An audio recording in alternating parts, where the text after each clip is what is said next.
Hi అండి, అందరికీ కార్తీక పౌర్ణమి శుభాకాంక్షలు. నేనైతే టెంపుల్కి వెళ్ళి 365 వత్తులైతే వెలిగించేశానండి. ఈ రోజైతే మనందరం కూడా తప్పకుండా తెలుసుకోవలసిన కథ ఒకటి ఉంది. అదేదో ఇప్పుడు మనం తెలుసుకుందాం. ఒకప్పుడు తారకాసురుడికి 3 కుమారులు.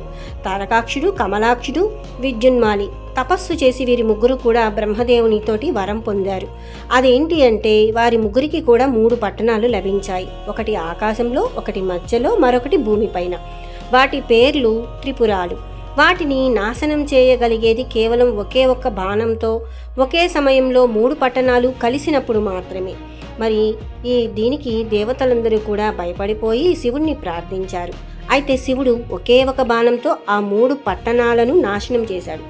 ఆ రోజే కార్తీక పౌర్ణమి అండి.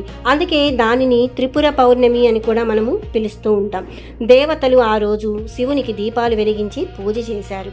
అప్పటి నుంచి ఈ రోజున మనం దీపోత్సవం జరుపుకోవడం ఆనవాయితీగా వస్తుంది. ఈ కార్తీక పౌర్ణమి రోజు అందరూ కూడా దీపాలు వెలిగించి 365 ఒత్తులు వెలిగిస్తారు. కార్తీక పౌర్ణమి పూజ చేయు వారు సకల పాపాల నుండి విముక్తి పొంది మోక్షాన్ని పొందుతారు. దీపదానం చేసిన వారికి జన్మాంతర పాపాలు నశిస్తాయి. తులసి పూజ, శివ పూజ, గంగా స్నానం చేసిన వారికి అక్షయ పుణ్యం లభిస్తుంది.